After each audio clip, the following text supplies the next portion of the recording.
Meu nome é Eduardo e eu vou apresentar a prova 2 de Eletrônica Básica 1. Questão 1, ela pede para fazer o esboço da curva de ds por vds, ou seja, da corrente pela tensão. Nós iremos utilizar alguns parâmetros que foram disponibilizados de VT, da tensão de limiar, e de Micox, que é relacionado às características específicas de cada MOSFET ali, da construção dele. Lembrando que lambda não vai ser utilizado porque a gente está desconsiderando o comprimento do canal. Do lado esquerdo nós temos o NMOS e do lado direito nós temos o PMOS, sendo que os dois são simétricos, e no NMOS o dreno está conectado ao potencial maior, ou seja, mais positivo, e o source e o substrato estão curto-circuitados. No PMOS a gente tem o source conectado ao maior potencial e o substrato também conectado, visto que source e substrato vão estar curto-circuitados, e agora o dreno vai estar ligado ao GND. A forma que a gente vai utilizar é a forma que não tem lambda, que é essa daqui. Substituindo os valores, a gente vai e dando os valores de VDS de 10 volts e VGS de 2 volts, sendo VTO, KP tabelados e IDS de acordo com o meu RA, que ele termina no dígito 6. A gente vai fixar lambda, vai fixar W, igual a 1 micrômetro para facilitar os cálculos, achando o L com valor de 2.0833 micrômetros. Fazendo a mesma coisa para o MOSFET do tipo P, a gente encontra um L de 101.6125 micrômetros. A curva característica do MOSFET sem modulação é essa daqui, em que a gente tem uma função exponencial e depois uma reta. Isso ocorre porque a gente não tem a modulação do comprimento do canal. Ou seja, assim que ele sai da região do triodo, em que VDS é menor que VOV, sendo VOV a tensão de overdrive, a gente entra na região de saturação, em que VDS é maior que a tensão de overdrive. Como não tem nenhuma modulação de canal, aqui a gente vai considerar que existe uma resistência infinita. E essa resistência infinita, independentemente do valor que a gente colocar aqui de tensão, ela vai nos dar uma resposta em corrente igual. Porque como U igual a RI, a gente tem que I igual a U sobre R, sendo R infinito, ou tendendo ao infinito, porque é uma resistência muito elevada, a gente meio que ignora os valores de tensão que a gente colocar, porque todos eles vão tecnicamente, teoricamente, né, dar o mesmo, que vai ser igual a 60 de corrente, 60 microamperes. Aqui a gente tem a região de cut-off, em que VGS é menor que VM, e é basicamente aqui uma reta no zero, que seria basicamente isso aqui.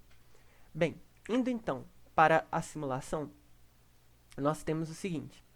A gente tem que só tomar um cuidado que, por a gente usar a mesma fórmula e não utilizar o módulo, a gente vai ter então VGS e VDS. Lembrando que, como os dois são simétricos, aqui no MOSFET do tipo P, a gente tem uma fonte de 10 volts e uma de 2, que elas vão se subtrair, dando 8 por gate, e o nosso VGS vai ser gate menos source, o source valendo 10, porque ele está conectado diretamente no V3, a gente vai ter um VGS de menos 2 e um VDS, que agora como o dreno está negativo, de menos 10. Diferentemente daqui, que o substrato e o source eles estão no ground, e a gente tem o dreno conectado em V1 com 10 volts. Então aqui o nosso VDS vai ser de 10 positivo e o nosso VGS vai ser 2, que chega no gate, menos o source, que é 0, 2 menos 0, 2V. Então aqui a gente tem os valores positivos e aqui negativos. Se a gente quiser trabalhar com os valores positivos no MOSFET do tipo P, a gente pode usar uma outra equação que vai levar em consideração o módulo, e aí a gente vai fazer VSG e VSD. Bem, simulando aqui, então, para a fonte de alimentação V1, nós vamos encontrar o seguinte gráfico. Esse gráfico aqui, por que ele está diferente do mostrado? Esse gráfico ele vai acontecer porque eu utilizei um lambda no meu MOSFET do tipo N. Considerando o lambda, a gente tem aquela região, né, que ele vai ter uma região com... não vai ser uma reta contínua, que nem estava lá. Então aqui a gente vai ter esse aumento, aumento crescente, né, uma reta crescente, positiva, e ela vai subir aqui. Se nós tirarmos o valor do Pace Model, a gente vai ver que a reta vai ser constante. Vamos salvar. simular novamente, que a gente tem a reta constante bonitinha em 60 microamperes. E aí aqui, independentemente do valor de tensão aplicado, a gente vai obter sempre a mesma corrente. Passou entrou na região de saturação, não importa se está aplicando 1, 2, 3, 20 mil volts, a nossa corrente aqui vai ser sempre 60 microamperes. Diferentemente do que ocorreu quando tinha modulação de canal e a gente usou o lambda. Mesma coisa, então, para o MOSFET do tipo P, em que agora a gente vai fazer um DC sweep novamente, agora com a fonte V3, variando de 0 a 10, né? E com passo de 1 M. Então aqui a gente consegue notar que é em vermelho, né? Tá exatamente acontecendo o quê? Lá a gente utilizou um lambda no PSpice, então isso aqui não ficou reto. Se a gente olhar aqui o PSpice, vamos notar a presença do comprimento da modulação do canal. Que ele vai nos dar o seguinte, esse lambda ele nos dá o pinch-off, né? O estrangulamento do canal. Então, se a gente leva em conta o estrangulamento do canal, a gente vai ter uma curva diferente. Nesse caso aqui, a gente não está levando em conta. Então, aqui a gente tem essa reta aqui. Mesma coisa, quando a gente aumenta a tensão, não há variação da corrente. Depois dela já ter entrado na região de saturação. Passado pela região de triodo, né? Lembrando que o MOSFET tipo P e N, eles são espelhados, né? Então, aqui a gente tem o nosso source, dreno, substrato, dreno, source, substrato.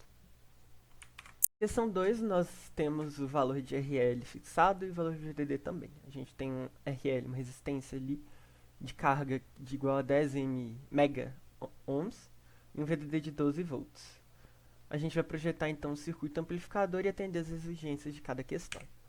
A letra A e B, então, aqui a gente tem o nosso circuito, né, amplificador, com um MOSFET do tipo N, um VDD de 18, os capacitores e tal.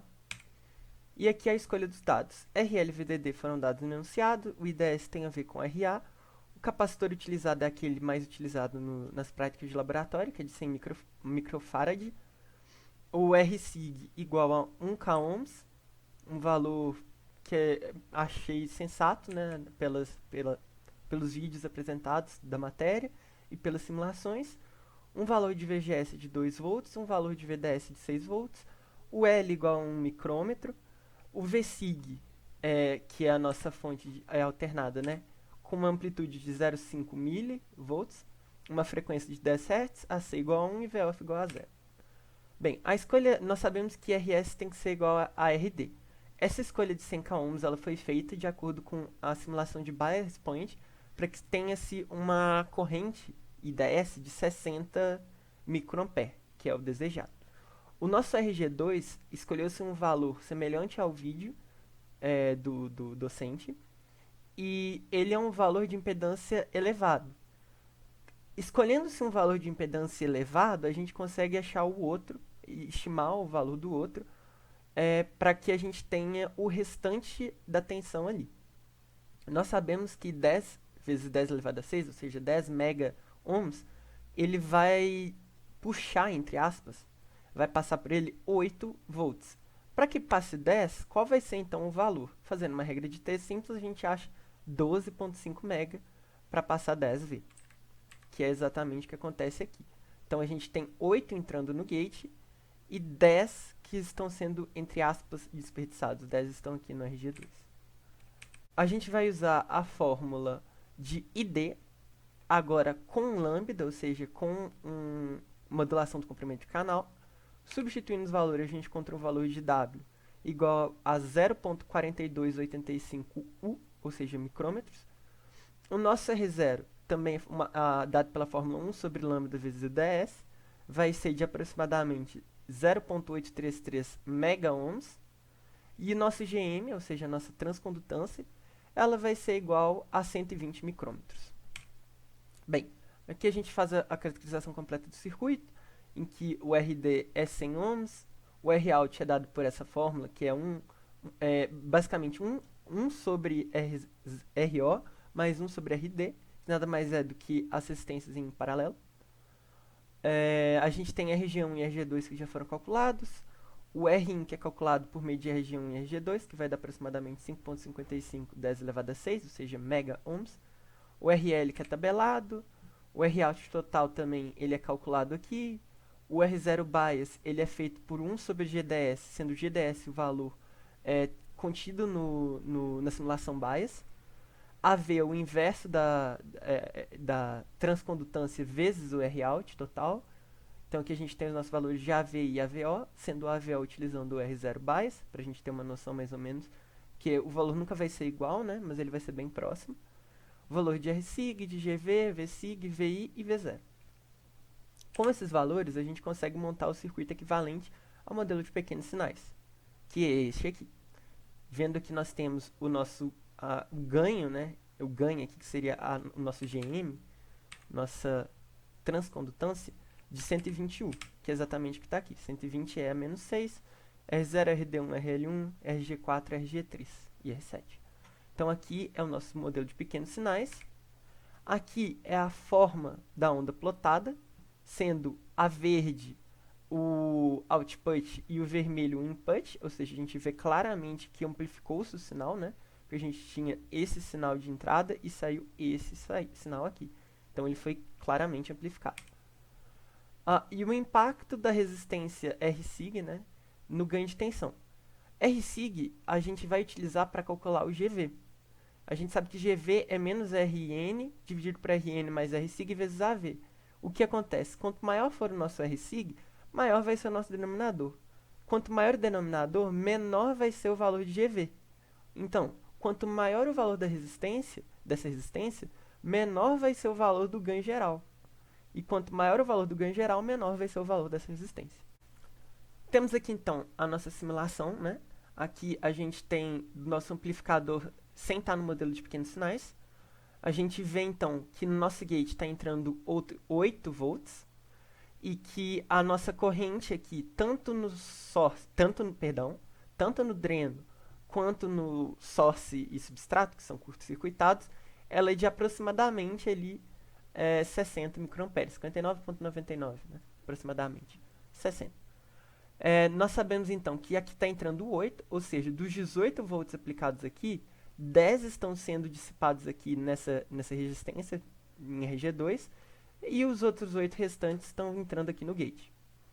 E aí o que acontece é o seguinte, aqui a gente tem 18, né, e aqui quando passa para essa resistência a gente tem 12.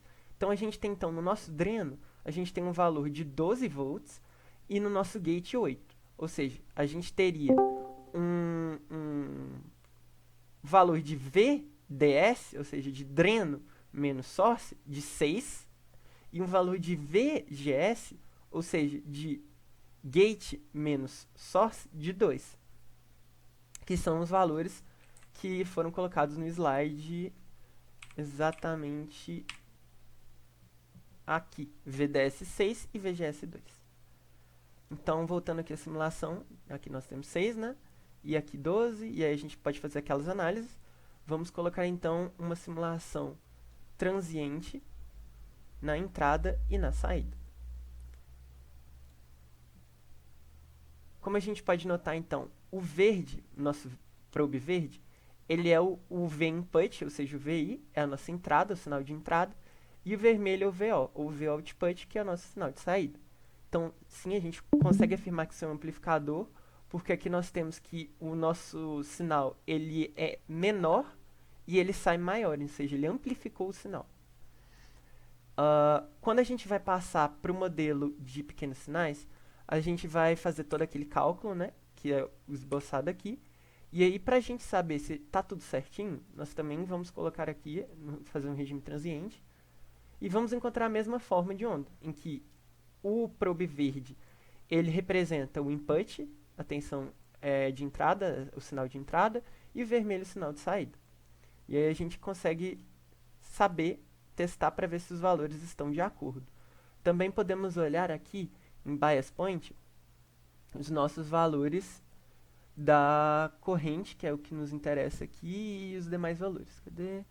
A gente tem V13, então, VV1, VSig, aqui. Temos a corrente de 6 vezes 10 a menos 5, ou seja, 60 vezes 10 a menos 6, ou 60 microamperes, um VGS de 2, um VDS de 6, e aqui foi o nosso GDS encontrado para achar o Rout bias, né? 1 sobre Rout, perdão, 1 sobre GDS você encontra o Rout bias. Então, utilizando-se do bias point e do regime transiente, a gente conclui que nosso circuito apresentado está correto, porque ele representa a mesma coisa. Esses dois circuitos são equivalentes, são iguais. A diferença é que esse aqui é uma representação do modelo de pequenos sinais.